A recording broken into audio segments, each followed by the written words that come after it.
¿Qué tal a todos? ¿Cómo están? Bienvenidos a una edición especial de Cuéntame una historia original, como es de costumbre, fuera de la costumbre de este podcast que es de entrevistas.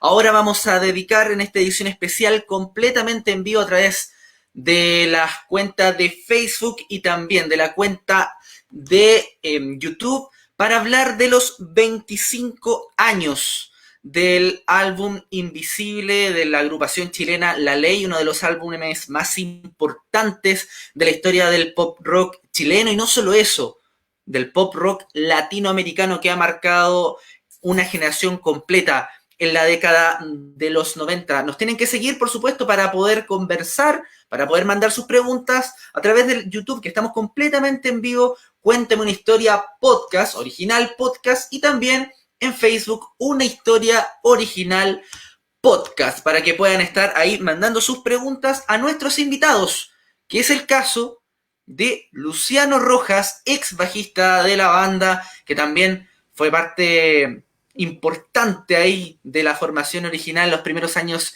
de La Ley. Luciano, muchas gracias por estar acá en Cuéntame una historia original. Hola Nelson, buenas noches. Bien, buenas noches acá en Chile, sí. Así es, recuerden, son las 20:30 horas en Chile, 19 horas con 30 minutos en México y 20:30 horas en Argentina. Quien también nos va a acompañar puede ser el miembro de la ley que estuvo más tiempo también en la agrupación, el ex baterista Mauricio Clavería. Muchas gracias por estar aquí en Cuéntame una historia original desde México. ¿Qué tal? Muy buenas tardes a todos, ¿cómo están? Todo bien, Mauricio. Cortito antes, ¿cómo estás allá en México? Hace poquito hubo un terremoto, tú estás en Puebla. Cuéntame cómo estuvo ahí el tema en tu casa para saber un poco más de ti también. Bueno, sí, se movió un poquito, la verdad, pero nada, todo bien, la verdad. El que hubo en el 2017 sí estuvo muy, muy severo, se cayeron edificios y todo eso, pero fíjate, la verdad que como fue así ondulante, como se dice, estuvo todo mucho mejor. Así es que gracias a Dios estamos muy bien por aquí. Qué bueno, fue solo el susto, menos mal, para Mauricio Clavería. Y también el último invitado en este en vivo, en podcast de Cuéntame una historia original, va a estar Oscar López, ex ingeniero en sonido de la banda y también que fue ingeniero de grabación junto a Humberto Gatica de este álbum Invisible de la Ley. Oscar, muchas gracias por estar en Cuéntame una historia original. Ya estuviste en una entrevista y ahora vas a estar en este live hablando de la ley. Gracias por la invitación, un placer estar ahí con Luciano y Mauricio. Fantástico. Buenísimo, Oscar, muchas gracias. No se veían Vaya, un hace placer tiempo, verte, Oscar. estaba comentando, no se veían hace rato. Sí, sí. Lo que pasa es que los caminos se abren de pronto, tú sabes que las cosas profesionales, uno encuentra otra banda, estamos en esto y es bien dinámico, entonces de pronto el trabajo nos junta y también nos separa en otras situaciones, pero todo bien, el recuerdo de lo más importante que yo he hecho en mi carrera, sin lugar a dudas, hacer este disco que, como tú dices, fue emblemático en el rock en español. Y después de un tiempo, todo el mundo al que le comenta esto y te dice, estuviste en ese disco, qué fantástico. Y bueno, los chiquillos hicieron una historia con esto. Así que feliz, pues, para lo que necesiten. Ahí vamos a contar algunas cosillas. Muchas gracias, Oscar. Justamente vamos a estar conversando de este disco Invisible que cumple 25 años. Un disco que quizás el lanzamiento fue en junio de 1995 y la publicación fue en julio de ese mismo año. Lo presentaron en el Teatro Teletón en ese año 1995. Aquí lo tengo justamente. Si se ve bien ahí, perfecto. Este álbum Invisible de la Ley que cumple su primer cuarto de siglo. Luciano, cuando lo llamé para hablar de este disco, me dijo, no lo puedo creer, ¿cómo que estoy viejo? Me dijo, lo primero que me dijo. Sí, bueno, es que, claro, cuando tú decís, oye, te llamo para conversar acerca ya de los 25 años del disco, como que choca un poco igual, porque el tiempo pasa rápido, eso lo sabemos todos. Y claro, y es bueno sentarse a conversar y a recordar un poco y ver y armar toda la historia de todo esto. Comencemos con una pregunta general para todos. Mauricio, la primera pregunta para ti. ¿Tu canción favorita de este disco? La que más te gustaba tocar, la que de repente quizás te gustaba escuchar. ¿Por qué? ¿Qué recuerdos también tienes de la grabación también de esa canción que puede ser la que más te guste también? Te escucha re malo, ¿no? Como cortado. Sí.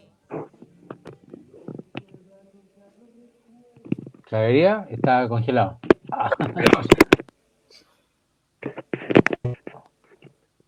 Y ahora no escuchamos a Nelson.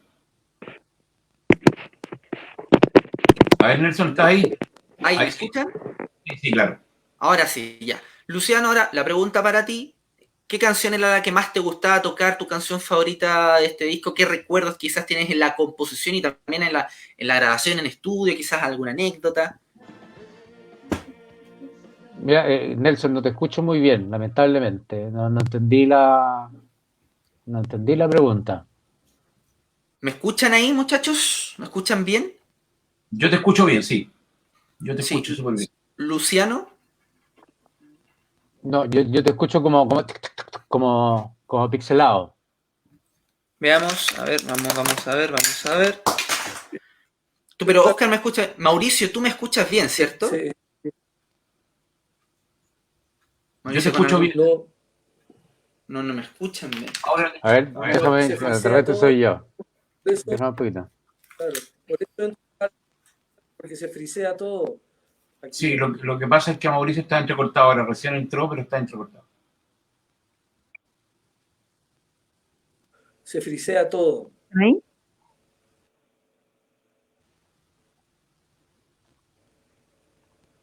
¿Está ahí, Luciano? ¿Me escuchan, muchachos? Sí, Nelson, yo te escucho. ¿Viste? Se corta el audio. Mira, yo veo la imagen, pero el audio se me corta cada rato. Sí. Luciano, ¿me escuchas, cierto? ¿Me escuchas bien para poder conversar? ¿Me escuchas bien? Porque me cambié el micrófono incluso. No, te escucho así como cortado. Como ¿A mí tú, cortado. Luciano, tú me escuchás a mí? Yo te escucho mejor a ti, Oscar, por ejemplo. Entonces yo voy a entrevistar. Exacto. No hay problema, vieja. A ver, muchachos. 1, 2, 3. Sí. Sí, yo te escucho bien. Ahora me escuchas bien, Luciano, ¿cierto? Sí, te escucho mejor. Sí. Ahora, Ya. pero perdimos a Clavería, sí. Sí, ahí se va a conectar. Luciano, ahora, para tu canción favorita de este disco que cumple 25 años, quizás la que más te gustaba tocar, que quizás volviste a tocar ahora con Día Cero, ¿qué recuerdos tienes de alguna canción que más te marcó en este disco? Sí, bueno, como todos los discos que uno graba, no hay un hijo preferido, no hay una canción preferida.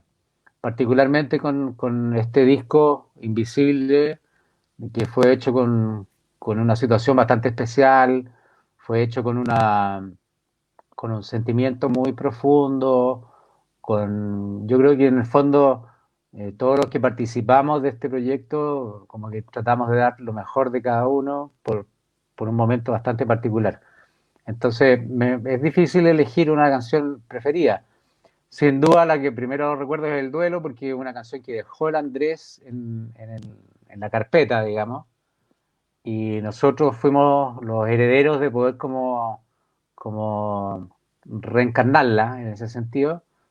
Y los resultados que tuvimos ya en Los Ángeles con Oscar, con Humberto, cuando yo escuchaba las primeras mezclas, era sorprendente, como que estábamos pasando a un siguiente nivel. Entonces, yo lo recuerdo como una época llena de emociones, principalmente, y mucha voluntad y mucho emocionalidad en el fondo dentro de todo el trabajo. Pienso que en los largos años que estuvimos juntos como grupo, hasta ese momento y posteriores, sin duda, fue el momento más unido que tuvo. Y como te digo, no me acuerdo del duelo en ese sentido, pero hay canciones que un 800 Dualma a mí me encanta, por ejemplo. Hombre, cuando veo los videos, bueno, encuentro la raja. Entonces es difícil elegir uno. Ya, si hay que elegir uno, elegiría el duelo, pero porque, por el simbolismo que tiene dentro de la trayectoria de este grupo. Es un disco que, bueno, a lo largo de los años ustedes han mencionado que justamente tiene este tema súper emocional porque también es el primer trabajo sin Andrés Bove, quien había fallecido un año antes. Mauricio, ¿me escuchas bien ahora? Perfecto. ¿Tu canción, De máquina. tu canción favorita de este disco, que la que más te gusta tocar, la que quizás de repente escuchabas por ti mismo, quizás alguna anécdota en la composición? Bueno, tal como dice Luciano, guardo recuerdo en general como de todo el disco también, ¿no? No es que haya una en especial, creo que me gustan todas, pero si tuviera que decir, por ejemplo, me encanta El Rey, me encanta Día Cero, Dual, por ejemplo, no sé, todas esas me gustan, en todo el disco, pero sí. Sí. Sí, Día Cero, por ejemplo, también es buena. Lo singular de Día Cero, yo creo, es que en ese tiempo el rock en español, o bueno, así, que había en Latinoamérica en general, y pienso que un poco para calzar con la fonética de cómo uno canta, la velocidad de las palabras y el idioma español, que es muy diferente al inglés, entonces son otros ritmos. Los ritmos eran como tu, ta, tu, ta, tu, ¿no? Mi vida vale más, bueno, por decirte algo. Perdón por un ejemplo así, ¿no? Y Día Cero no es eso, es otro beat, es tu, ta, tu, ta, es como a la mitad. Y no había ninguna canción de rock en español que tuviera un beat a la mitad. Y poner todo eso encima de esa canción. La letra, el bajo, hasta el bajo que hace Luciano, es increíble la base. O sea, yo creo que esa canción marcó por eso también, y eso lo hacía sonar diferente al disco, siento yo. Por ejemplo, entonces por eso también esa es una de mis preferidas. Oscar, ¿qué te pasó a ti cuando empezaste a escuchar estas canciones, tú que habías trabajado con La Ley desde sus inicios, incluso desde sus inicios con Chiar Bulú, antes de la formación que ya todos conocemos, pero ¿qué te pasó a ti cuando empezaste a escuchar estas canciones? ¿Qué te pareció? ¿Cuál fue tu impresión? Mira, la historia con La Ley partió, bueno, como tú dices, ahí en ese trío que está Boe, Chía y Oitis. Partió como un proyecto más electrónico, diría yo, y se fue rockeando con el tiempo. Los chiquillos, me acuerdo que estaban, siempre molestaba el Andrés a usted, Mauricio, cuando decía, usted es un músico invitado, usted es invitado. Delgado me decía. Entonces, de pronto, todo fue mejorando, en realidad, todo fue poniéndose más calentito, más de verdad, aunque me reconozco en algún minuto aprensivo con respecto a eso, porque nuestra meta era más electrónica, o sea, digo nosotros, los chiquillos en realidad, eran más Depeche Mode, eran más, qué sé yo, ¿cómo se llama esto? Yazoo, cosas por nombrarte, Gary Newman, cosas más, si se quiere, más electrónicas. Y cuando hicimos este disco, la verdad es que Humberto le dio un carácter mucho más rock, si se quiere, lo mismo natural que fue los bajos Mauricio, o sea, la batería Mauricio, bueno, el bajo ya venía a la mano un poco, pero también ocupábamos harta secuencia en ese tiempo, y este disco es más natural. Y esa situación la potenció Humberto, pensando en que, claro, finalmente Mauricio pasó a ser mucho más importante de lo que fue los discos anteriores, en el sentido, hablo yo de Desierto, porque yo no estuve en doble puesto.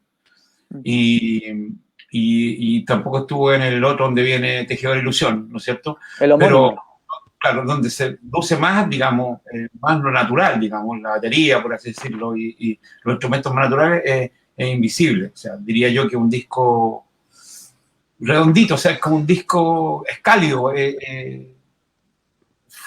de hecho, fue un exitazo por eso, y además que las canciones venían de mucho antes, en el sentido de que ya Andrés tenía varias de esas canciones como en carpeta. Y nosotros cuando perdimos al Andrés, eso fue un shock así, pero devastador para todos nosotros, porque Andrés era el que llevaba la batuta y el que digamos, veía toda la parte de secuencias, digamos, era el que creaba esa parte conjuntamente con los chiquillos, pero el que estaba más a caballo de eso era él.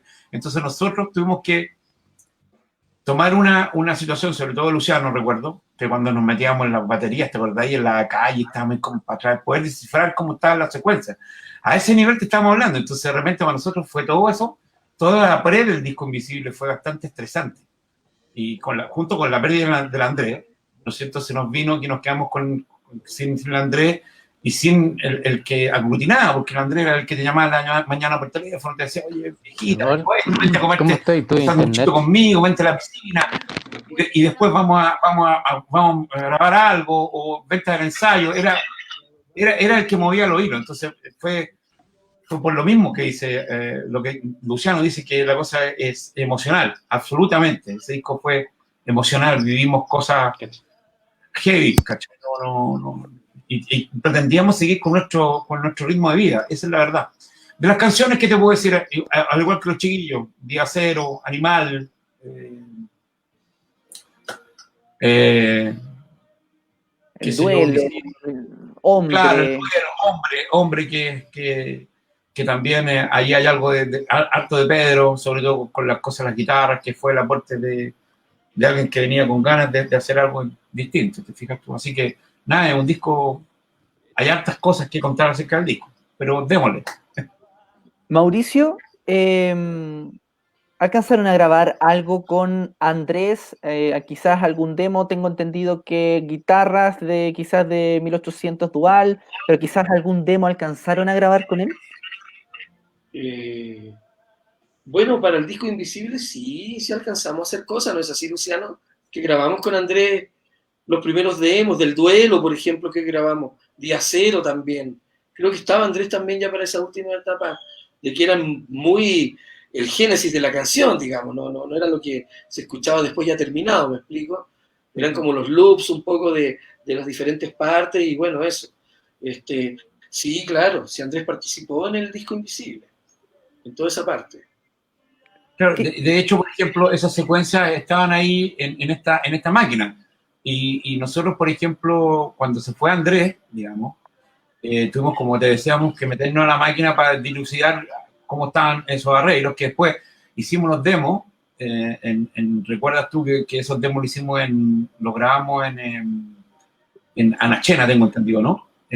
Junto al el estudio de los chiquillos ahí en Santana de Chena, ¿te acuerdas, Mauricio?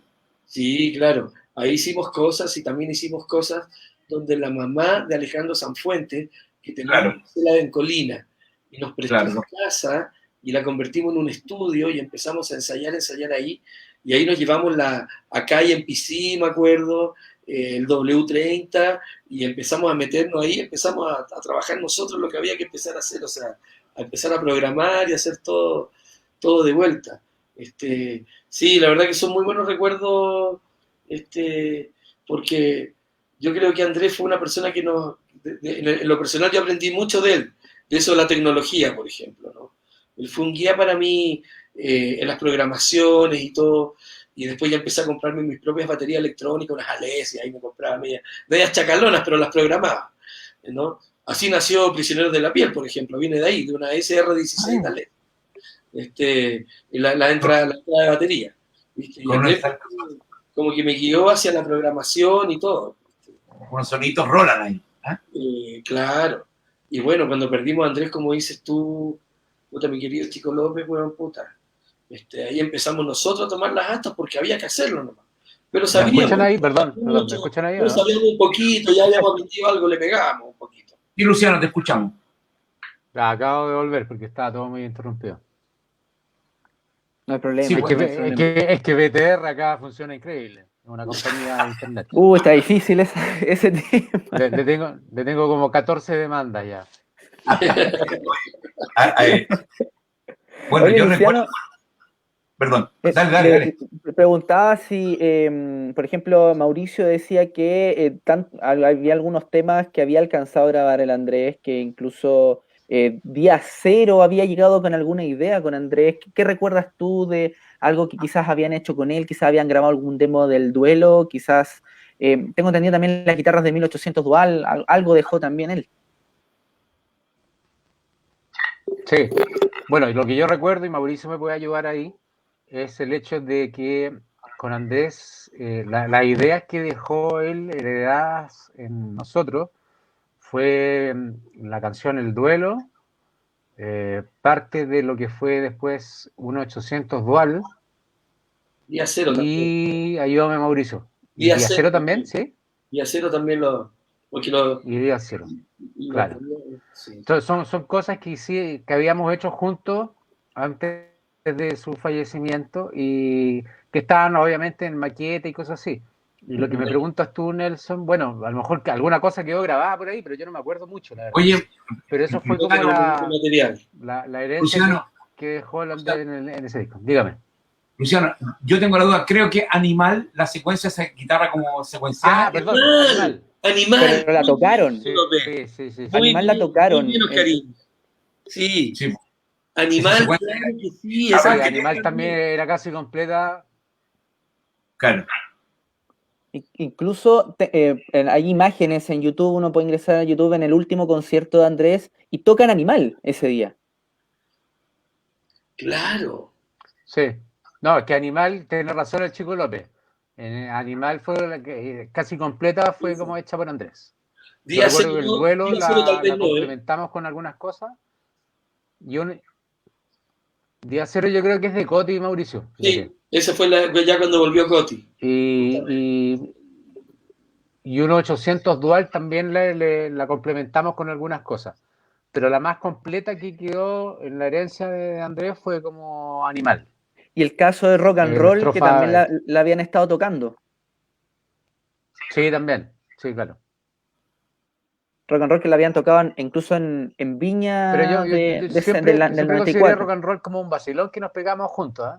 Sí, siempre fue como un vacilón Rock and Roll, la verdad. ¿Por qué? Nunca la he considerado como una canción como tal. No sé, Luciano, ¿qué opináis tú? Sí. Siempre fue como un No, palo. por eso yo también creo un poco lo mismo. No lo considero tanto como una canción, sino que era como un entertainment que nos pegamos entre medio por ahí. Se llama. De hecho, aún no me explico por qué está en ese disco. No, ¿en serio? ¿No te gusta, Sí, la Mauricio? weá es rara. ¿No te gusta esa canción Rock and Roll, Mauricio? No, sí me encanta y todo, pero digo como que el esquema de cómo se hizo en relación a la otra canción, una canción como Animal, por ejemplo, ¿no?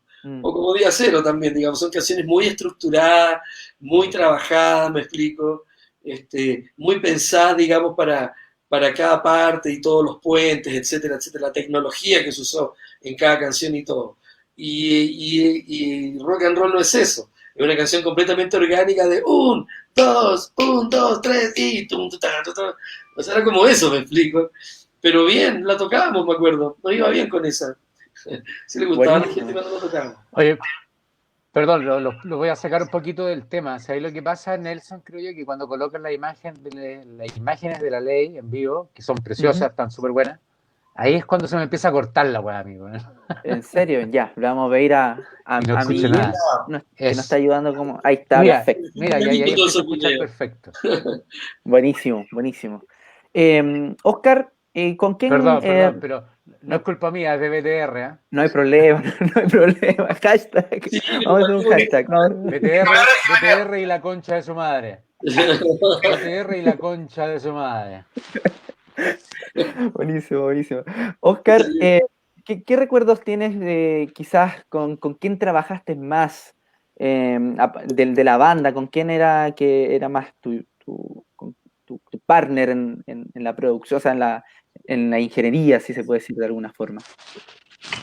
Bueno, en una primera etapa, todo eso que hicimos los demos, estuvimos harto metidos estuvimos harto con Luciano, porque estuvimos viendo las programaciones, me acuerdo, harto de eso.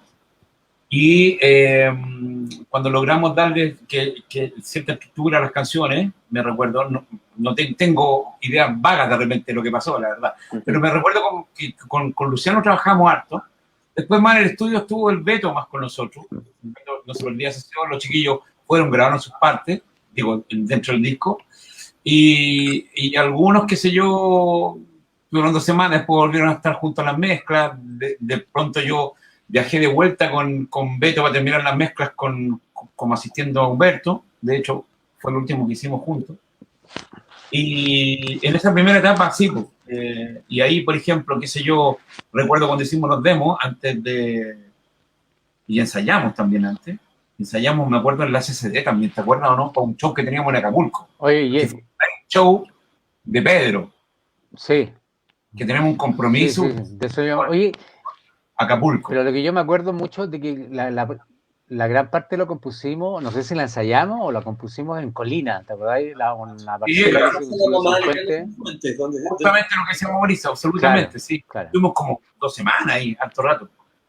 Y también tuvimos la sala SC y Sí, después nos harto fuimos rato, a grabar. harto rato. No me acuerdo si lo grabamos, mira, no me acuerdo si grabamos en el estudio de los Frugones al final del demo o grabamos todo en la casa de San Fuente y no nos llevamos en la cinta. ¿Cómo fue eso? ¿Te acuerdas tú, no? Creo recordar que fue más bien en la casa de la mamá de Alejandro, ¿eh? Pero algo también hicimos en el estudio de los Frugones, sí es verdad.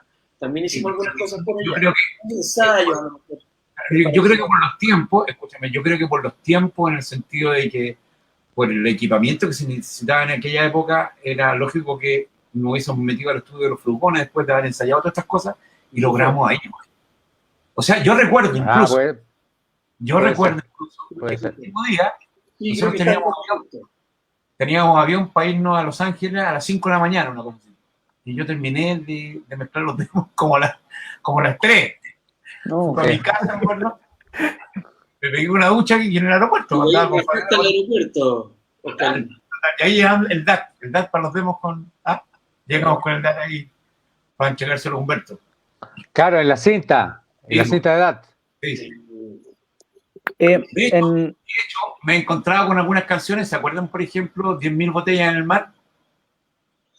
Uy, no. a eso iba a ir, porque hay dos canciones que están en YouTube, una que es 100.000 botellas en el mar y otra que se llama Sad, que es una letra muy directa al fallecimiento de Andrés, y que están en YouTube las canciones, y tiene muy el estilo de Invisible. Justamente les quería preguntar si recuerdan esas canciones, o quizás hay más canciones que no alcanzaron a entrar en ese disco. No, pero perdón, Sad es de Invisible. O sea, perdón, de No, Sad no está dedicada a la muerte No, Sad es de Desiertos. de partida. No es eso Sad. una Ahora, tremenda... Ahora, la segunda que hablaste. Creo que la letra la hizo Iván Delgado. Claro, esa canción es... La composición musical me parece que también. A Luciano le encanta esta canción. ¿Te acuerdas que una vez nos juntamos, no sé por qué circunstancia, y andaba en el auto Puta, no escucho ni una weá, weón. y me mostraste Sad? Me dijiste, oye, chico, me acabo de acordar, ¿te acordás de esta canción? ¡Pum! Y nos transportamos en aquella época. O sea, en aquella época era muy difícil tener uno físicamente algo en un formato. O sea, o tenía un cassette, ¿cachai? Pero no tenía ni un disco, y menos un CD. Sí. Con Díaz sí tocamos el Sad. Nos encanta tocarla. Pero era una canción, disculpa, se llama Sade, no se llama Sad, se llama Sade. Esa sí. Sí, esa es la que no era Sad, toda la razón, era Sade. S-A-D-E. Uy, no me acuerdo. Mira. Esa tiene un ritmo como... Entónamela, por favor. ¿Tú la tenés por ahí? Este chiquillo tiene dos. La estoy buscando en este momento. Les voy a leer la letra. Y se hicieron harto, o sea, yo creo que Dice: en un mar de voces se rumorea la marea nueva, próxima a derribar en el gran borde de esta esfera. Pronto bajarán los estelares cielos sin fronteras. ¿No han notado que viene un gran show auspiciado por Dios? Todo se paró cuando un relámpago sonó en el cielo. En el mes de abril, solo 10 días lo vestían. Un ángel voló, se fue de viaje a la eternidad. Nadie lo dudó. Andrés sabía que se iba. Era la letra de esa. Sí, me acuerdo de esa canción. ¿Te acordáis tú, Mauricio? Ay, no me acuerdo la melodía, fíjate. Si me acordara la melodía. Se llamaba Sabe porque tenía el beat era parecido a una canción del grupo Sabe. Ya. Ha pasado mucha música por la cabeza.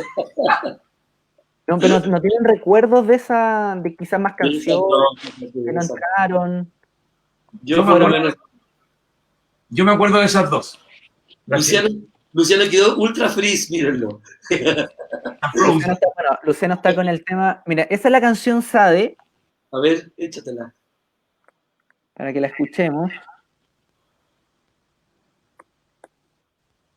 Van a poner Sade y van a poner 100.000 botellas en el mar, por si no la recuerdan.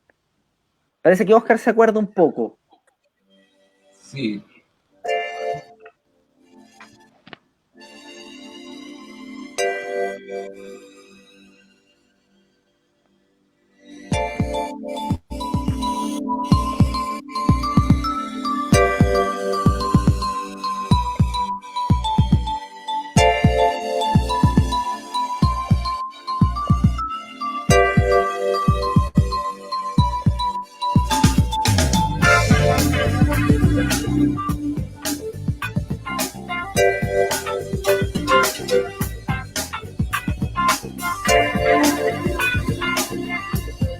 ¿Algo se acuerdan? Sí, yo me acuerdo. En el mar de voces se rumorea la marea nueva, próxima a arribar en el gran borde de esta espera. Pronto bajarán los estelares cielos sin fronteras. Cuando callo que viene un gran show auspiciado por Hay una canción que está en YouTube que por lo menos la descripción que sale no es nada oficial ni nada a una persona que lo subió, desconozco quién lo pudo haber subido. Eso es Sade, y hay otra canción que es 100.000 botellas en el mar. Hola. ¿Cómo Bianca. te- Bianca. Hola, mi Bianquete. Ya, perdón. No hay problema, no hay problema. Y hay otra canción que se llama 100.000 botellas en el mar, que está sonando en este momento.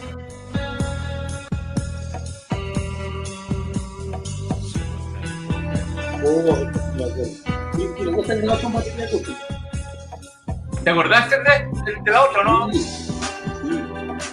Esta es muy invisible, ¿eh? Esta canción es muy... podría perfectamente haber entrado. De hecho, estos son parte de los demos de Invisible, las dos canciones. ¿Y recuerdan si hay más canciones que no entraron? No, yo creo que esas eran. No, esas dos no quedaron. Las vamos a empezar a tocar. 100.000 Muy botellas en bien. el mar es muy buena. Tiene esa onda muy, muy de invisible. Parece que perdimos a Luciano. Quedó Frizz, ahí está mi leitita. Mira, ahí Sí. está Frizz.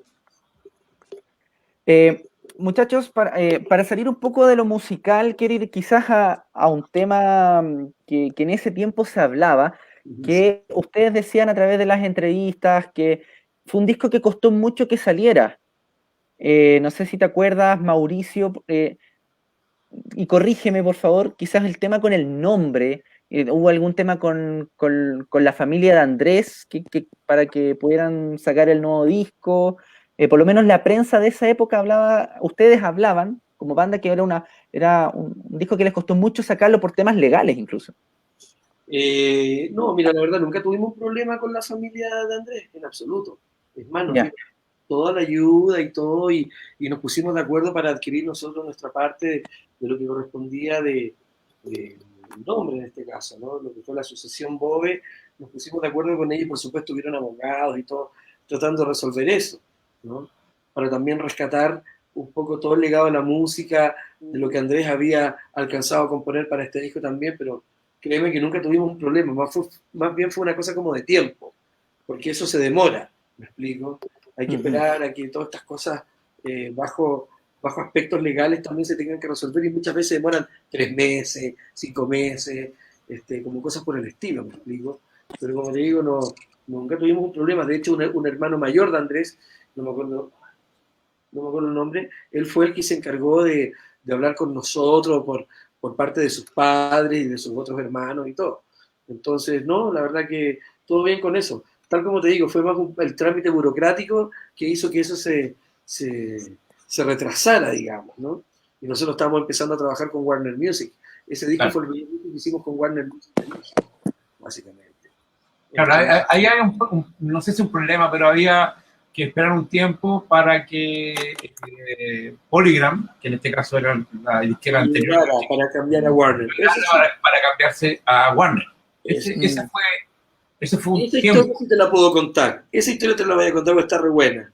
A ver, Nosotros éramos Polygram Chile, gracias al señor Villanueva, que en paz descanse, que fue un gran señor que fue quien creó la ley, quien creyó en la ley y nos contrató, hicimos doble opuesto y luego hicimos el disco La Ley con él, viejo, y nos fue increíble porque él se encargó de que la ley le fuera bien, nos pagó las publicidades, nos puso en todas las radios a girar, a poner nuestra música, programadores, todo lo que hizo. Entonces, él como que hizo todo ese soporte, pero luego cuando vinimos a México en el intercambio cultural, como el año 93, si no me equivoco, 92. 92, aquí nos agarró el director de Polygram México, porque veníamos recomendados por el señor Villanueva a Polygram de México. Oye, los chicos van allá, apóyenlo, hagan campañas también de visitar radio, tú sabes, todo lo que las promociones que hay que hacer. Ujú. Y efectivamente hicimos todo eso y nuestro manager Alejandro ya estaba platicando con Paco Bestar, que era el presidente en ese tiempo, el director de Polygram, y el señor ya sabía como súper convencido, nos dice, muchachos, era español, muchachos, ustedes, tíos, tienen que venir a vivir a México, aquí van a desarrollar su carrera, y nosotros súper felices, ya, qué bueno, bien.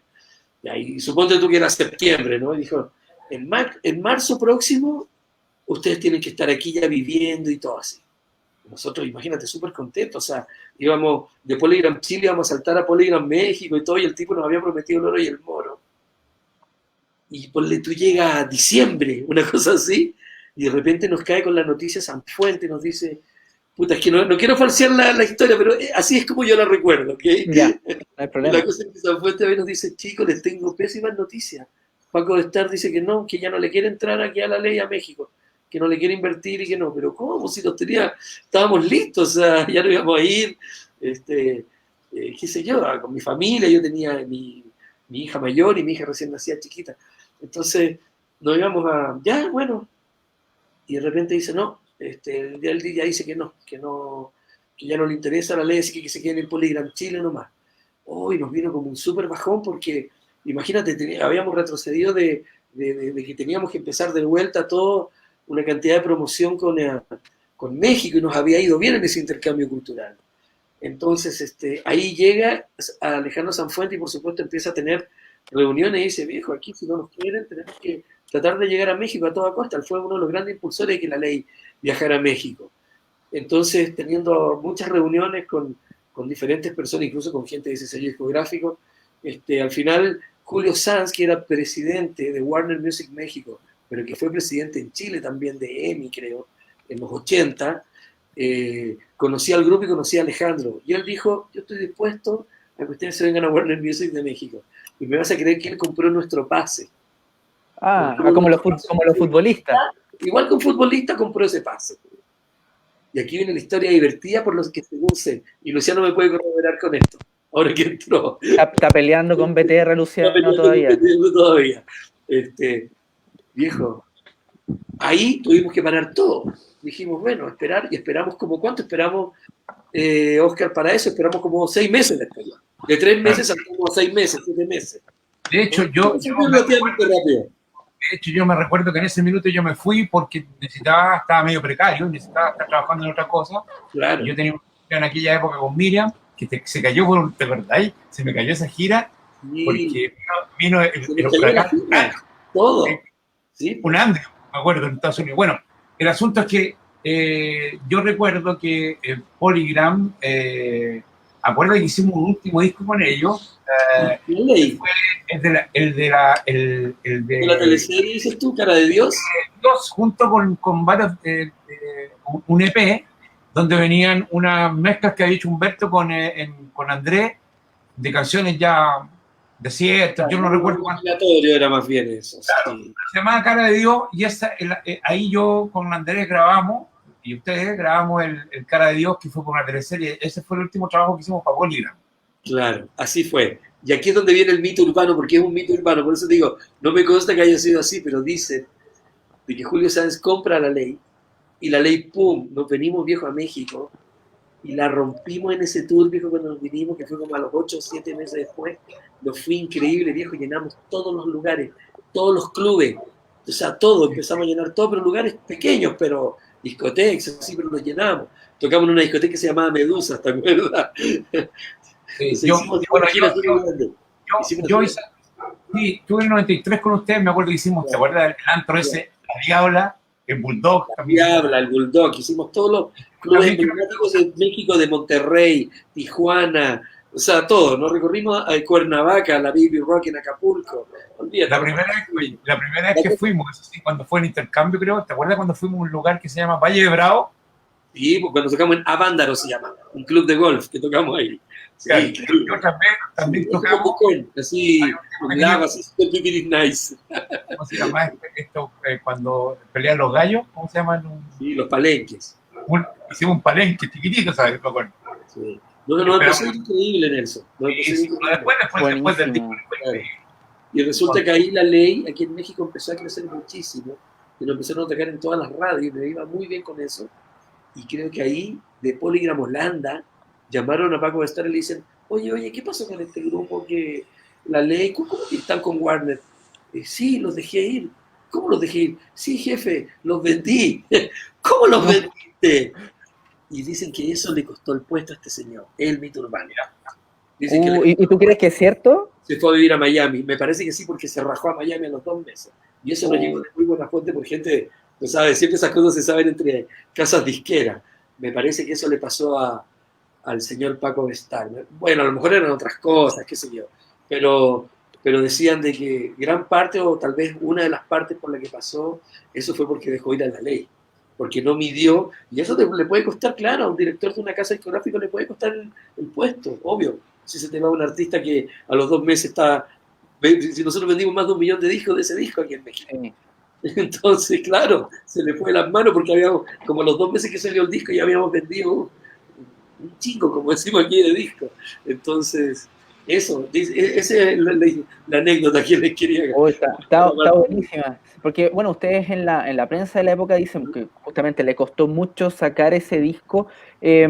Vamos a seguir conversando, estamos en vivo a través de Facebook, de YouTube, de Cuéntame una historia original, hablando de los 25 años del álbum más importante, o quizás el más importante de La Ley Invisible, que cumple ya 1/4 de siglo. Otra cosa que también se les pudo complicar, y quizás para que me lo corroboren, es por el tema contractual que tenía Pedro Frugoni, guitarrista, y que tenía un contrato con su antiguo sello porque estaba con otra banda anteriormente. Sayavedra, el manager de Gotuana, Oscar Sayavedra. ¿Qué recuerdan de eso? Porque hay un mito, para que también lo puedan corroborar, que Pedro tocó grabó el disco como músico invitado. Me parece que por cosas contractuales lo tuvo que hacer así porque en ese tiempo era BMG, creo, un sello así, y creo que estaba firmado con Anachena ahí. Entonces también le pasó un poco lo mismo, pero ya luego, no sé cuánto tiempo transcurrió, a lo mejor 1 año, ya pudo salirse de ahí, creo que tuvo que pagar algo X, ¿no? O sea, esas cosas que cuando te tienen agarrados los sellos de repente, muchas veces en aquellos tiempos sobre todo era bastante así. Entonces, imagínate que hicieron de acuerdo ahí los presidentes de las empresas discográficas y ya pudo. Y esto en un lapso de tiempo muy, muy, muy corto, digamos. O sea, uno mira para atrás y dice, 25 años, ¿no? Nosotros en 2 años, 1 o 2 años estábamos haciendo, o sea, por ejemplo, Mauricio, yo lo conocí cuando tocaba batería con Pancho Puelma, ¿te acuerdas, no? Imagínate, y a los 2 años después estábamos haciendo un proyecto de La Ley, y al otro año estábamos después haciendo el disco Desierto, y después estábamos haciendo al año siguiente Invisible, y se murió Andrés, y en un lapso muy corto, tuvimos que poner las pilas. Entró de nuevo Rodrigo Aboitis y entró Pedro, y Pedro a los 3 o 4 meses estaba grabando un disco, o sea, recién entrado a una situación. Entonces era estresante para todos era estresante, ¿no? Imagínate tú que Pedro entró a la banda y nos vinimos de gira a México, acuérdate, al Festival de Acapulco y todo eso. Claro, hicimos eso, pero volvimos y después hicimos los demos, me acuerdo, y ya estábamos de vuelta en Estados Unidos. El disco es del 94, ¿no? ¿Verdad? ¿O 93? ¿Cuándo fue grabado el disco? Lo grabaron en el 94, a finales, creo que entre octubre y diciembre del 94 lo grabaron. Pasamos el invierno haciendo los demos y nos fuimos para Estados Unidos a terminar para mezclar este disco. Y este disco habían partes, por ejemplo, que Pedro no había terminado, por ejemplo. Había cosas que, por hechos de que no, qué sé yo, no había tenido el tiempo y todo lo demás, y no había terminado esas partes, y hubo un músico invitado que fue Michael Thompson, que fue otro guitarrista que hizo alguna guitarra secundaria y pedales, y yo me enfrenté a una situación ahí de tener que decir en algún minuto, como Humberto productor, yo como segundo ingeniero, y además parte del equipo de la ley. No, habla nomás, si no está conectado. Enfrentarme en ciertas situaciones como Humberto que me dijo, yo la verdad que no puedo estar, porque Pedro, nosotros teníamos la costumbre de la guitarra porque veníamos de otra industria, ¿cachai? Entonces, me dice a mí, oye, me dice, oye, pasa de que si tú puedes, por ejemplo, grabar estas guitarras, te doy 2 semanas para grabar. Así que había un estrés para rendir, ¿cachai? Y yo me recuerdo que todas las guitarras de Pedro las grabé yo. ¿Te acuerdas, Mauricio? Que me fui a otro estudio a grabar la guitarra y volvimos para ponerla. Espérame un poquito. Yo estaba así como, y el grupo estaba como diciendo, oye, van a quedar las guitarras de Pedro bajo la supervisión del productor. Y la escuchó Humberto y dijo, ya, ok, estamos. Tenían. O sea, ya hay guitarras súper importantes, sobre todo la onda del Pedro, sobre todo en, por ejemplo, Hombre, ese pattern que hace, casi todos los riffs son buenísimos del Pedro, ¿cachai? Entonces, se corrió en algún minuto ese riesgo de que estábamos ahí con una pata adentro y otra pata afuera con Pedro, por tantas circunstancias, porque en el fondo fueron 6 meses así, no de parte de nosotros, de parte de la producción, la verdad, eso fue. Así es, mi querido. Así es. Y fue súper estresante para mí, pues. Imagínate, yo tenía que estar grabando esto con Pedro, pensando en que ojalá este productor, que era Humberto, que estaba acostumbrado a grabar con puros capos, John Robinson, no sé, guitarristas de primer orden, bajistas de primer orden. De hecho, me recuerdo cuando nosotros llegamos a grabar el disco, llegamos a hacer las baterías, por ejemplo, y Perrin estaba asesorado con un tipo, y yo, habían 4 cajas, distintos parches. Era una locura, que te cuente él cómo fue esa parte, que fue increíble. Para todos nosotros.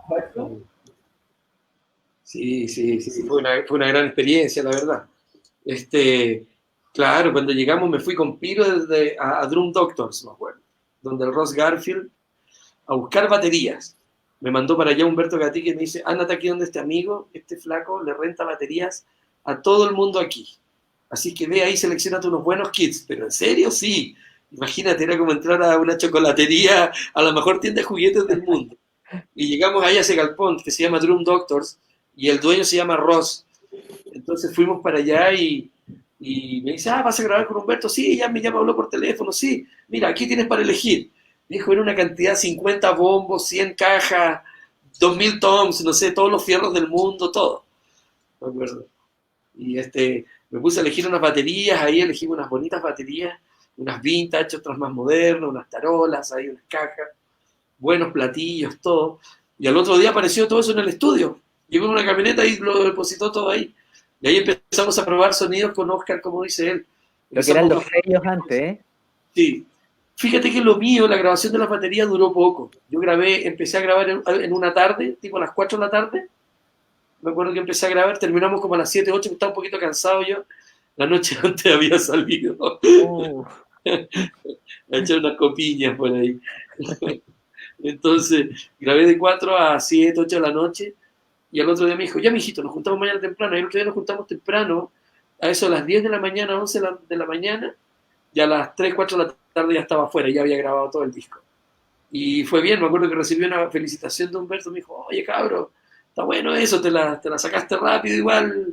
Sí, de repente se demora más un baterista, me dice, y bien, lo hiciste bien, y eso era bueno también para él, yo creo, porque él era como el que controlaba todos los budgets, me imagino, del estudio también. Entonces, mientras menos se demorara un músico, era mucho mejor para él, me imagino, ¿no? Imagínate tú todo eso. nosotros veníamos de esta situación de este país que en el fondo estaba recién como emergiendo en el sentido de tener más baterías, qué sé yo, teclado, guitarra. O sea, me recuerdo, no sé si habrá habido, qué tienda de música había, o sea, no sé si estaba Audio Música o todavía no, estaba Fancy, ponle tú, pero no existía, tú tenías, si querías crear una batería, yo no sé, Perrín, tú estabas con Yamaha en aquella época, ¿no? No, después de Yamaha, claro, después de Yamaha salté a Premiere, sí, estaba en ese cambio, estaba, entre Yamaha y Bueno, Premiere. el asunto es que, imagínate que, y al igual con todo, o sea, llegábamos al estudio y en el estudio había desayuno, un rico desayuno, teníamos un sauna, era una locura. Y en Record Plan, cuando entrábamos al estudio, de repente veíamos discos, Van Halen, Stevie Wonder, o sea, discos que se grabaron en ese estudio. ¿No, o sea, ¿No te acordáis que fue Joe Cocker, fue en esa sesión? Cuando fue Joe Cocker, estaba ahí grabando al lado, sí, fue en ese disco. Puede ser, no recuerdo exactamente. Yo conocí con a Eminem, me acuerdo, también estaba ahí, en Record Plan. No, locura, o sea, está ahí en otra. Entonces, era primer mundo. Nosotros estábamos acostumbrados a, no sé, demorarnos más en ciertas situaciones, pero ellos tienen una industria. Entonces, ponle tú, un guitarrista se demora a grabar 5 canciones en una mañana, ¿cachai? O sea, en el fondo hay sesionistas que están para esto. Los chiquillos ya tenían un backup, el mismo Perrín estaba acostumbrado a tocar consecuencias, una cosa que es súper difícil de hacer, ¿cachai? En el fondo, y nosotros cometíamos algunos errores en el sentido de que, ponle tú, teníamos bombo y el Perrín tocaba el bombo sobre ese bombo, ¿me entendieron? Tenía que ser una máquina para que le pegara perfecto, o sea, igual disimulamos ciertas cosas, pero en el sentido de que ya tenían bueno, este cabrón que el Perrín, tremendo baterista, o sea, en el fondo, yo un día le digo yo a Humberto, oye Humberto, ¿te das cuenta lo bien que toca el Perrín? Sí, me dijo, fantástico. Un poquito late, toca un poquito bachata. Entonces yo le dije, eso es fantástico que toca un poquito bachata porque no se adelanta, no es rockero así, está bien. Pero el tipo el Humberto tenía una baila, o sea, tiene una baila increíble. ¿Qué fue lo más destacable? ¿Qué fue lo más destacado para ustedes trabajar con Humberto Gatica? Bueno, después ustedes como La Ley siguieron trabajando en otros discos, pero mira, yo creo ¿qué fue lo más destacable? Sí, mira, para no hablar de modo general, yo creo que cada uno tiene diferentes puntos de vista de cómo puede haber sido la relación con Humberto. Humberto es una persona muy especial, cabe destacar, según mi punto de vista, ¿no? Conmigo no tuvo mayores problemas, realmente. Lo que yo sentía mucho de él era como que se apegaba mucho como al Beto, era como muy así, y como que de repente no cachaba que esto era como una banda. En ciertos momentos, después en ciertos momentos sí cachaba, ¿me explico? Y después con el tiempo fue cachando, porque ya cuando hicimos el Unplugged ya estábamos grandes, o sea, ahí ya no podía, nos grabó, produjo y ya, eso fue. ¿Me explico? Pero ya tampoco nos daba tantas cosas como nos daba para Invisible. No, pero el disco de Unplugged, el Coti, ¿te acordás que no estábamos jugando al pool y el Coti nos mandó a la mierda? ¿Por qué? Estaba jugando el Coti que no le viene con cosas, ¿cachai?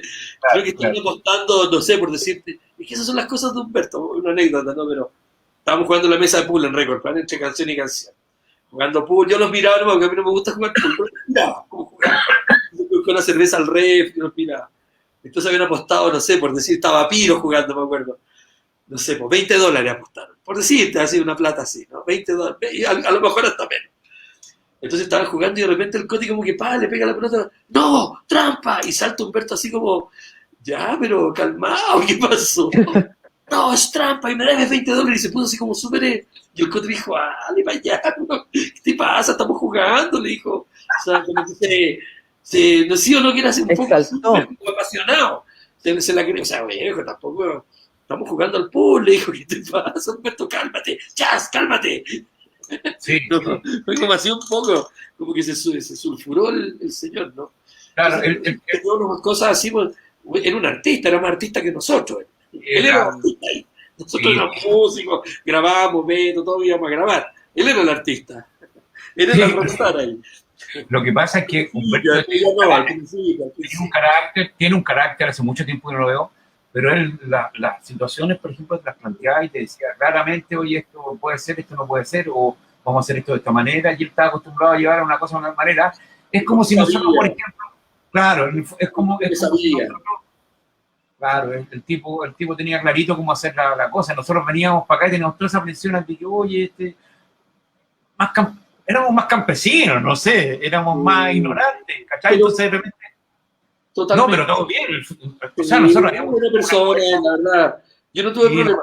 Yo creo que Pedro a lo mejor puede haber tenido un poquito más de, es que no le quiero decir roce, porque tampoco, pero eso como conflicto un poco de trabajo entre todos, ¿no? Ponerse de acuerdo con toda una banda también está difícil.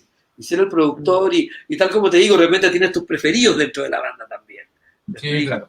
Y hay Quizás otros ahí que lo que son le pasó preferidos. Entonces, a ser el productor musical también incluye muchas cosas. Yo creo que incluye muchas cosas y éramos un grupo nuevo, éramos jóvenes y era nuestra primera experiencia ya como profesionales de grabar en un estudio en Los Ángeles con gente ad hoc a eso, a ese tipo de profesionalismo, ¿me explico? Entonces eso. Y por supuesto pasan cosas, pero en realidad mi balance a modo general de todo eso es más bueno que malo, definitivamente.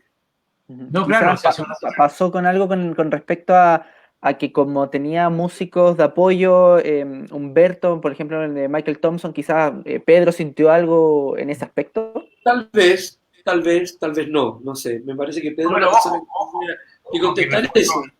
claro, en el fondo, a ver, si tú pones a pensar, claro, puede haber un poquito de esa sensación, pero todo lo que iba a hacer los músicos que fueron invitados, que también hay un tecladista que fue invitado, era para aportar cierta cosa sonora, ¿cachai? O aportar una guitarra distinta en un doblaje de una canción.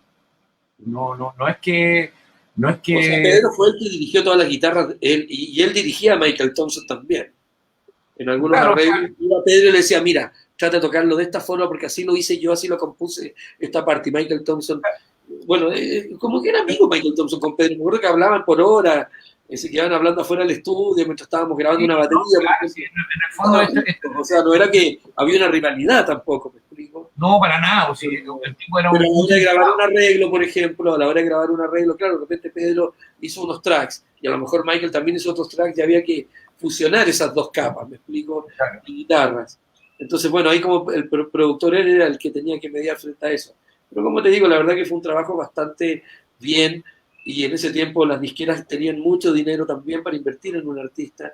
Entonces, tal como dice Oscar, bueno, como decías tú, nos fuimos prácticamente 3 meses a trabajar en Los Ángeles. Así que fue una gran experiencia. Guardo un muy buen recuerdo de eso.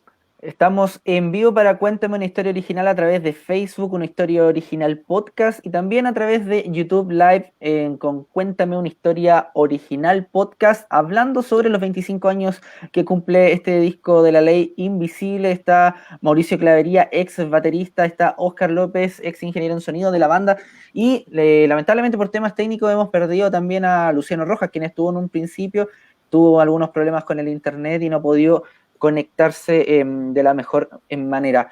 ¿Qué recuerdas de la gira, Mauricio? Esta gira que fue muy extensa, tengo entendido, una gira de 2 años, 95 hasta el 97 prácticamente. ¿Qué recuerdas de esta gira? Bueno, fue una gira muy grande, la verdad. Recorrimos prácticamente toda Latinoamérica, recorrimos Estados Unidos. Este, no sé si fuimos a Canadá en ese primer instante, pero fíjate que fue una gran gira, sobre todo por aquí, por México. Giramos muchísimo por México y yo creo que ahí fue donde la ley como que se asentó aquí en México. Y ya luego de eso vinimos a vivir aquí, porque ya no... ¿Te acuerdas, Oscar? Mira, en Chile, por ejemplo, tocábamos, y eso que nos iba súper bien, hasta jueves, viernes y sábado ya era una gira eso, ¿me explico? Digo, y en México tocáis domingo, lunes, martes, miércoles, jueves, viernes. De repente no parábamos en una semana, todos los días tocábamos. Todos los días había, porque es un país muy grande donde hay, pero más que sea un país grande hay mucha onda con la música, que la gente tiene mucha onda con todo lo artístico. Somos 130 millones de personas que viven en México, imagínate. Y de eso te diría que casi todos les gusta la música. A todos les gusta tocar un instrumento. Por ende, es el mercado más grande de habla hispana dentro de la música latina, partiendo por ahí. Entonces imagínate venir a tocar acá, a nosotros nos cambió la vida de un profesional de la música. Había que estar todos los días, ya no era, agarramos la fiesta muchachos, total, o sea, de sábado a domingo. No, el domingo también tenéis que tocar, y tenéis que estar bien para tocar, en un palenque. lleno, en Ciudad Juárez. Y al otro día estábamos en Guadalajara, y al otro día estábamos en Aguascalientes, y al otro día estábamos en Guanajuato, y así, en Acapulco, y así. Entonces eran otros tiempos, y ahí aprendimos a ser unos profesionales, a cómo se desenvuelven los grupos acá, cómo lo hacían los grupos como Fobia, por ejemplo, un grupo con el cual tuve la suerte de tocar cerca de 3 años con ellos acá, una gran banda, y toda esa gente eran profesionales, viejo. Nosotros veníamos de tocar jueves, viernes, sábado tocábamos, o un viernes. O sea, eso era como, ya, vamos, Talca y luego Concepción y volvíamos. No habían muchos shows tampoco, costaba mucho, yo creo. En Chile el mercado era diferente, ¿me explico? Entonces ahí aprendimos mucho de eso, de que no era joda esto, no era tan reventón y la banda vamos a reventar. No, aquí había que trabajar, ¿verdad? Y duro. Buenísimo, buen recuerdo de esa gira de 2 años del disco Invisible. Oscar, ¿a qué recuerdas que se parecía la música de este disco cuando la empezaste a escuchar? Quizás, ¿qué influencia le encontrabas tú con tu oído también? Porque es bien ecléctico este disco, tiene matices muy diferentes, no son todas las canciones tan parecidas. Sí, lo que pasa es que yo siento que, bueno, hubo un proceso en que recuerda que en algún minuto, cuando esto era el trío, estaba Andrés, Coti, Chía, y después quedó Andrés y Coti, y después entraron, ¿cierto?, al disco Desierto, Perrín y Luciano. Ahí pasó que hubo un cambio y ya no siento realmente cómo explicarte, no siento que ya no estaban las influencias tan obvias como de la música electrónica como en aquel tiempo, ya se abrieron. Yo creo que como se fue, también se había ido Coti, la cosa quedó más en manos de Andrés y de los demás chiquillos, y en el fondo lo que, si tú me preguntas, no veo en qué estaba inspirado ese disco, digamos. O sea, si tú me decís, por ejemplo, ya sello propio la banda. Yo creo que sí, yo creo que había canciones más canciones, por decirlo. O sea, el otro día estaba escuchando una canción que canta Andrés, por ejemplo, el disco anterior, no recuerdo el nombre, y ya había un modo distinto de percibir y hacer las cosas, digamos, ¿no? No tanto de que sonara más secuenciado, sino más bien más natural, si se quiere. Más natural es la palabra, eso es. Mauricio, quizás esto nunca lo vamos a saber, pero musicalmente, ¿cómo crees que iba a ser este disco o el disco que continúa La Ley con Andrés? ¿Cómo crees que hubiera sido ese disco con Andrés? Yo creo que bastante parecido, bastante como que Invisible, porque ya estaba trazado el génesis del disco junto con Andrés. Y obviamente Andrés tenía una muy buena relación con Humberto. Entonces obviamente iba a pasar algo parecido o muy parecido a esto, lo más cercano a esto. No es que lamentablemente partió Andrés y luego de eso empezamos a hacer todo de nuevo. Ya venía una raíz de todo esto y eso no iba a cambiar. Ya habíamos decidido que iba a ser así, y justamente con Andrés platicábamos mucho en los ensayos de que hacíamos mucha programación al final. Ya habíamos comprado nuestras primeras Akai MPC, ya teníamos como un buen equipo. Me acuerdo que Andrés viajó con un advance que nos dio justamente el señor Villanueva, que era espectacular. Nos dijo, chicos, ¿quieren dinero para comprar equipo? Perfecto, tomen, pum.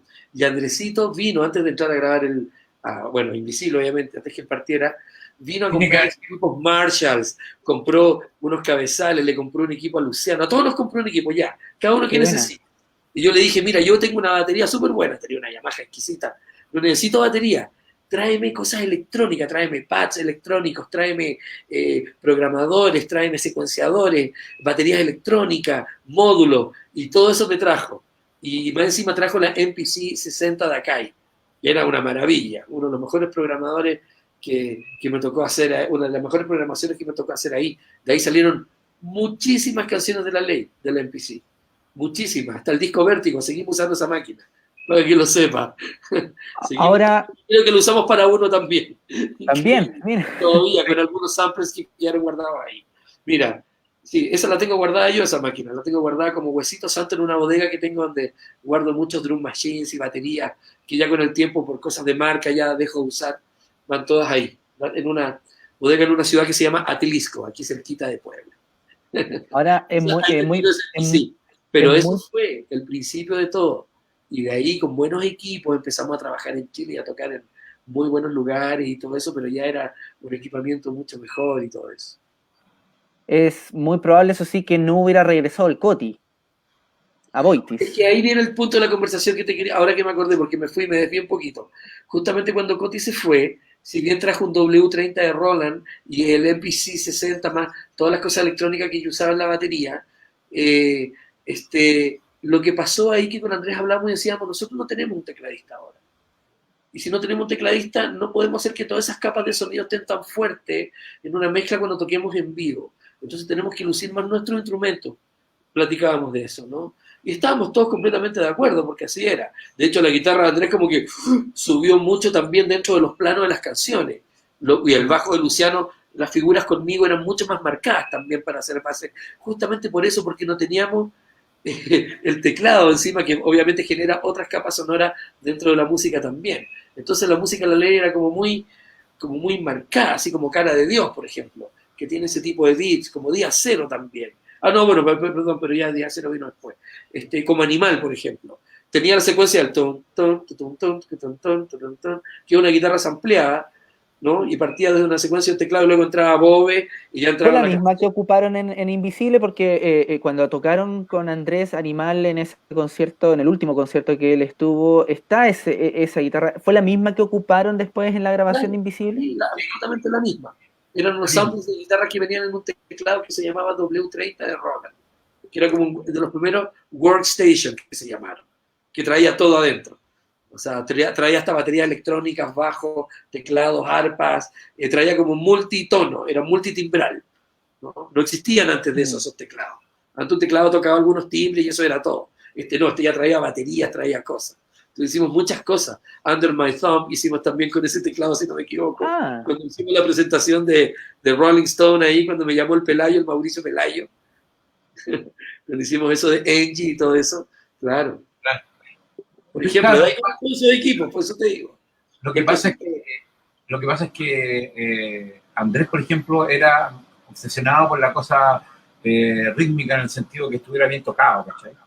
Y trabajaba a consecuencias por eso. Entonces, obligaba a los chiquillos y todos nos obligábamos a que el beat estuviera súper depurado. Lo cual hoy día es Biblia, ¿cachai? Si tú no estás ahí en el groove, si la canción no está bien cuadradita, no va a pasar nada.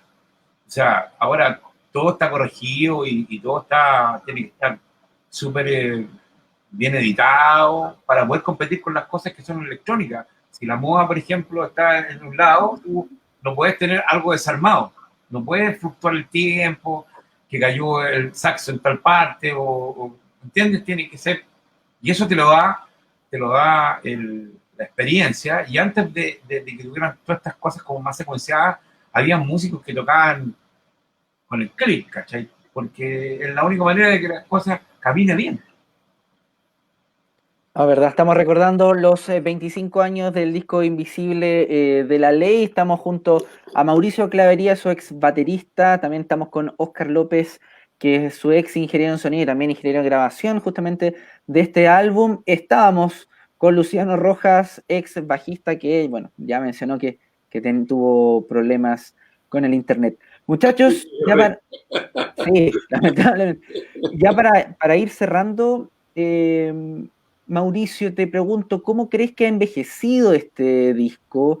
¿Qué cosas se pueden rescatar que quizás se adelantaron a la época, que quizás tienen cosas más modernas? ¿Cómo crees que ha envejecido este disco ya en los últimos 25 años? Bueno, yo creo que Invisible de todas maneras fue un disco que caló muy hondo en el gusto de la gente y, y creo que con el tiempo la gente lo sigue recordando como un muy buen disco. Lo cual agradezco mucho, yo también encuentro que es un muy buen disco. Creo que nos quedó bastante bonito, ¿no es cierto, mi Oscarín? Buen disco. Sí, la verdad que fue un muy buen disco y fue un muy buen disco en su tiempo. Yo creo que la gente lo sigue recordando con mucho cariño, con mucha nostalgia también, porque fue el tiempo del cambio de la ley cuando lamentablemente nos dejó Andresito, pero en lugar a duda que ese disco tiene mucho de él. Es un disco dedicado a él, básicamente. Es un disco que tiene mucha espiritualidad, que tiene un contenido muy especial, muy dedicado, como te digo, a la memoria de Andrés también, y sobre todo a todas las vivencias que vivimos nosotros también ahí. Todo lo que nos tocó vivir a cada uno de nosotros. Incluye a Oscar, por supuesto, porque él era una persona, era otro miembro de la ley, básicamente. ¿Me explico? Nuestro manager, Alejandro Sanfuente, toda la gente que estuvo con nosotros cuando nadie creía en nosotros, cuando la prensa chilena nos destruyó, acuérdate, se acabó la ley, nunca más fueron. Y así, y supimos salir y supimos renacer. Entonces, ¿cómo no me voy a acordar de eso? Los golpes de la vida te enseñan muchas cosas. Y ese fue un golpe para nosotros, pero fue también un cúmulo, créeme, de muchas bonitas experiencias. Nuestros primeros tours a nivel muy grande, ya viajábamos mucho, y bueno, hasta que ya ubicamos nuestra residencia aquí en México, un poco por la logística de que México está cercano, central de muchos países. Teníamos que ir a Panamá, teníamos que ir a Honduras o El Salvador y estábamos a 3-4 horas. Teníamos que ir a Los Ángeles, estábamos a 3 horas. Teníamos que ir a Texas, 1 hora 40 de Houston, desde Ciudad de México. Entonces, logísticamente también es un país que sirve, digamos, increíble para poder desarrollar un tour, ¿no? Y ya después, si teníamos que ir a Argentina o a Chile, íbamos, pero son 9 horas desde México, bueno, 8 horas y casi 9, desde México hasta Chile, ¿me explico? Entonces, eso. Pero cuando te vas de tu país también sufres mucho, porque es tu país, son tus amigos, tu familia, tus primos, mi mamá, mi hermano, en el caso mío, pero tú también tienes que lograr tus ideales y tienes que salir y cuesta mucho. Nosotros en Chile éramos grandes ya y venimos a México y empezamos a ser grandes, pero en un principio éramos como un grupo más nomás. Había muchos grupos como nosotros que la maldita vecindad viejo la rompía. Las víctimas del Doctor Cerebro, Caifanes, el Tri, eran todas las bandas de aquellos tiempos que aquí eran los dueños del mercado. Fobia, era el dueño del mercado, Fobia. A nosotros nos comparaban mucho con Fobia. Porque Fobia también... ¿Te acuerdas de Alex Intec? Alex Intec, sí, claro, un gran amigo por lo demás. Un gran amigo, lo quiero muchísimo. Él era, olvídate, un potentado aquí en la música, ¿me explico? Eran todas las grandes estrellas del rock, porque el rock iba emergente hacia arriba y venían grupos también, venía Soda Stereo, tocaba, no sé, venían muchos grupos, me explico, también grupos grandes. Entonces, sobre todo Soda Stereo venía mucho acá. ¿Tú ya tienes todo el tiempo de Invisible, lo tienes en México también? Prácticamente, claro. Sí, yo ya de ahí me vine y sí, hice toda mi carrera de músico prácticamente también, la he hecho aquí en México. No solamente hice cosas con la ley, he hecho cosas con otros proyectos que he tenido acá también y que tengo todavía. Oscar, ¿a ti qué te pasa con cómo crees que ha envejecido este álbum de Invisible? ¿Qué lugar crees que ocupa este álbum también en la historia del rock pop nacional? Mira, uno cuando hace un disco está pensando generalmente en el modo que yo lo veo, es decir, ¿sabéis qué disco voy a escuchar en 10 años más? Y voy a decir, ¿sabéis qué? Bueno, qué bueno este disco. Y me gusta que pase eso, porque tú trabajaste para eso y siempre estás en esa situación de decir, vamos a hacer el mejor vocal, vamos a crear la mejor guitarra, vamos a depurar esto. Yo no estoy contento con este sonido, tengo que arreglarlo, porque yo en 5 años más quiero escuchar este disco y decir, oye, qué bueno el disco que hicimos en aquella época. Y me pasa eso con Invisible. Y Invisible es un disco icónico, o sea, de los más importantes, digamos, de la música chilena, diría yo, y importante también a nivel latinoamericano. O sea, de hecho, las ventas, qué sé yo, o los mismos comentarios, siempre fueron buenos. Un disco que suena grande, está bien tocado, está bien mezclado, está bien masterizado. O sea, en el fondo, y fue súper emotivo todo. Tal como dice Mauricio, nosotros se murió Andrés, quedamos ahí, tuvimos que sacar fuerzas para seguir dándole, ¿cachai? Seguir trabajando y fue pujante y lloramos, pero después reíamos, ¿a qué no nos vamos a juntar? Vente para Colina para acá, ¿con quién te vas? Vente ya, viejo, terminamos, listo, almorcemos, comida, sigamos grabando, ensayemos y tenemos una duda con tal canción. Oye, Pedro, ¿qué tal esta cosa? Mauricio, este pattern, ¿te gusta? ¿No? O sea, todos poniendo de sí, pero al máximo. Terminamos qué sé yo, a las 10 de la noche, 11 de la noche nos íbamos para nuestras casas y el otro día teníamos que ir de nuevo a Colina, y así también pasó en Santana de Chena. Entonces estábamos en shock, diría yo, pero en shock positivo en el sentido de decir, la vibra estaba para hacer un buen disco. De hecho, eso se adivina en este disco. Hay esta fuerza detrás de hacer este disco, ¿cachai? Estuvimos juntos después de un rato. No es que, por ejemplo, qué sé yo, cuando fuimos a grabar a Los Ángeles, cada uno por su lado, no, estábamos achocolonados en algún lugar, me acuerdo en la parte de hotel, ¿te acuerdas, Mauricio? Que tenía piscinita. Y ahí estábamos todos, o sea, y vivíamos juntos, almorzábamos juntos, despertábamos, desayunábamos, estábamos en el estudio, había toda una onda. O sea, que estaba en Hollywood, ¿cómo se llama? Hollywood Apartments, algo así se llamaba, ¿no? ¿Te acordáis? Estaba con la Lupita. Estaba como a 5 cuadras del Teatro Chino, ¿te acordás? Estábamos ahí sentados. Eso. Ese hotel tiene una historia. No, ya más que... Había una película que se llamaba Cotton Club. ¿Cacharon esa película? Que es un clásico de los 80, Cotton Club. En ese hotel viejo mataron a uno de los productores de la película con un maletín con dólares. Fue una cosa muy rara. Lo vi en Entertainment Television y fue en ese mismo hotel. En ese hotel paraban todos los rockeros. Ahí conocimos a The Specials. Hicimos una gira ahí me acuerdo después con Jorge Mondragón, hacíamos una gira gigante. Todos parábamos en ese hotel, el hotel de los rockeros, en Hollywood. Igual que el hotel que había en México, en Ciudad de México, ahí ese que estaba cerca del Bulldog. La Suite San Marino. Totalmente. Yo, bueno, después con el tiempo fui un par de veces con Lucibel también, que trabajé hace tiempo con ellos. Bueno, y estas veces que estaba allá con otras más, con Quique. Sí, qué lindo recuerdo. Nada, todo bien. O sea, en el fondo, eso es lo que tiene este disco. Es muy trascendental y importante, digamos, para nosotros y para la gente también. Sí. Muchachos, Va a ser algo que vamos a llevar toda la vida con nosotros y eso nos llena de orgullo, la verdad. Haber hecho un disco como Invisible, que esté cumpliendo 25 años, realmente es maravilloso y que todavía sigue en el gusto de la gente, que siga tan fresco de alguna forma y que la gente lo siga interpretando a su manera y cantando las canciones. Uno se siente pagado cuando hace eso. esperemos estar conversando sobre este tema también en 25 años más también. Esperemos que Está difícil. Ustedes me avisan después, ¿no? Ya me contarán. Muchachos, muchas gracias por estar acá en Cuéntame una historia original, hablando de este disco Invisible. Sí. Disculpa, no hablamos nunca de la pandemia, hay que cuidarse. Hay que cuidarse. Sí, hay que cuidarse. Ya pronto va a pasar, hay que echarle ganas. Y ahí no van a hacer. La última vez que te vi, perdí fue en Tijuana, creo. Claro, ¿sí? Nos encontramos en Tijuana, tú venías con los Lucibel. Sí, efectivamente. Fue hace como 3 años atrás. Sí, claro. Como 3, 4 años atrás.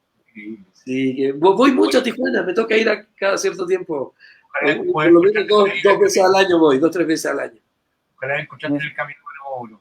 Un abrazo buenísimo. grande. Bueno, la gente, para los que no sepan, ustedes no se ven hace bastante tiempo. Lo mismo pasaba con Luciano, entre Oscar y Luciano tampoco se habían visto hace un tiempo. Muchachos, muchas gracias por estar acá conversando sobre Invisible, sobre los 25 años de este álbum icónico de la ley. Mauricio, te agradezco, muchas gracias. No, el gusto es mío, mi querido Nelson.